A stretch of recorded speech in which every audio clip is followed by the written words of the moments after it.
আজকে আমরা যে প্রশ্নটা সমাধান করব তা হচ্ছে প্রশ্ন 4 2019 সালের প্রশ্ন খ বিভাগের প্রশ্ন 4 নাম্বার। প্রমাণ করো যে limit x, y tends to 0, 0 2x square y divided by x to the power 4 plus y স্কয়ারের সীমা বিদ্যমান নয়। অর্থাৎ এটার সীমা যে বিদ্যমান নয় তা আমাদের প্রমাণ করতে হবে। এখন এটা কিভাবে প্রমাণ করব? দেখুন, এটা দুই ধরনের আসতে পারে। এই সীমা বিদ্যমান নয় এটা প্রমাণ করার জন্য আমাদের দুটা পদ্ধতি আছে। একটা পদ্ধতি হচ্ছে যদি উপরে এভাবে গুণাকারে থাকে, উপরে যদি গুণাকারে থাকে এবং আমরা যদি পাওয়ারগুলোরে সমান বানাইতে পারি, সেক্ষেত্রে আমরা y সমান mx, y সমান mx স্কোয়ার, y সমান mx স্কোয়ার, y সমান mx টু দি পাওয়ার 4 ইত্যাদি ধরে নিতে পারি। আরেকটা পদ্ধতি আছে যেটা গুণাকারে থাকবে না, সেক্ষেত্রে আমাদের অন্য পদ্ধতি অবলম্বন করতে হবে। সে পদ্ধতি যখন আসবে আমি আপনাদেরকে ভালোভাবে বুঝিয়ে দেবো।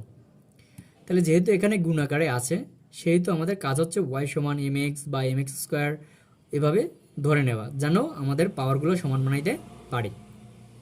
দেখুন, এই জায়গায় যদি আমরা y সমান mx স্কোয়ার ইউজ করি, y সমান mx স্কোয়ার, সেক্ষেত্রে আমাদের গুণ করলে পাবো mx টু দি পাওয়ার 4। আর এক্ষেত্রে পাবো কি m square x to the power 4, এই জায়গায় x to the power 4 common নিতে পারি, সেক্ষেত্রে আমাদের কাটাকাটি যাবে। অর্থাৎ আমরা দেখতে পাচ্ছি y সমান mx স্কোয়ার নিতে পারি। তবে সব ক্ষেত্রে যে y সমান mx স্কোয়ার হবে সে কিন্তু না, অনেক সময় অন্য ফলাফল আমাদের নেওয়া লাগতে পারে। অর্থাৎ y সমান mxও লাগতে পারে, y সমান mx কিউবও লাগতে পারে। তাই দেখুন, যদি তাহলে limit x tends to limit x, y tends to 0, 0 2x square y divided by 2x to the power 4 plus y square limit x tends to 0 2mx square. অর্থাৎ আমরা এক্ষেত্রে প্রথমে y এর মানটা বসাইলাম, y এর মান পাইছি কি বাই mx স্কোয়ার, তাই mx স্কোয়ার ডট এই x স্কোয়ার এই x square divided by x to the power 4 plus এই y এর জায়গায় mx স্কোয়ার তার স্কোয়ার। তার আমরা লিখতে পারবো 2mx to the power 4 divided by x to the power 4 plus m square x to the power 4। তাহলে কি বলতে limit x tends to 0 2mx to the power 4 divided by x to the power 4 1 plus m square. যদি x to the power 4 x to the power 4 কাটাকাটি করি তাইলে আমাদের মান আসবে limit x tends to 0 twice m divided by 1 plus x square.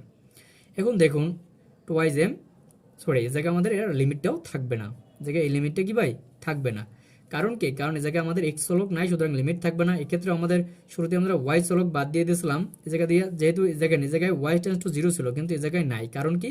কারণ এই জায়গায় তো y চলকটা নাই, যেহেতু y চলকটা নাই সেহেতু y টেন্ডস টু 0 বাদ হয়ে যাবে। আবার এক্ষেত্রে যেহেতু x চলক নাই x টেন্ডস টু 0টা বাদ হয়ে যাবে। তাহলে দেখতে আছে limit twice m by 1 plus x square. এই জায়গায় লিমিটটাও আর মনে করেন থাকলো না। লিমিটটাও যদি নাম থাকে তাহলে আমরা মান পাইতেছি twice m divided by 1 plus x square. অর্থাৎ দেখতে আছি এই মানটা আমাদের x এর উপরও নির্ভর করে না, y এর উপরও নির্ভর করে না।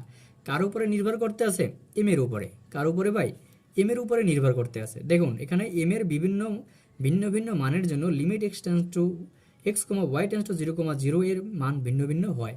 অর্থাৎ এর মান x, y এর উপরে নির্ভর করে না। তাই আমরা বলতে পারি এটি, অর্থাৎ এই যে লিমিটটা এই লিমিটটা বিদ্যমান নয়। আশা করি আপনারা বুঝতে পারছেন। এক্ষেত্রে আমাদের এইভাবে আরও অনেক সমাধান আছে। অর্থাৎ একটা প্রসেস যদি আপনি ভালোভাবে মনে রাখতে পারেন, আশা করি আপনি এই ধরনের সকল ম্যাথ সমাধান করতে পারবেন। আর যদি কোনো ধরনের সমস্যা থেকে থাকে আমাদেরকে কমেন্ট সেকশন জানাবেন, আপনাদের সমাধান দেওয়ার চেষ্টা করব। ধন্যবাদ সকলকে।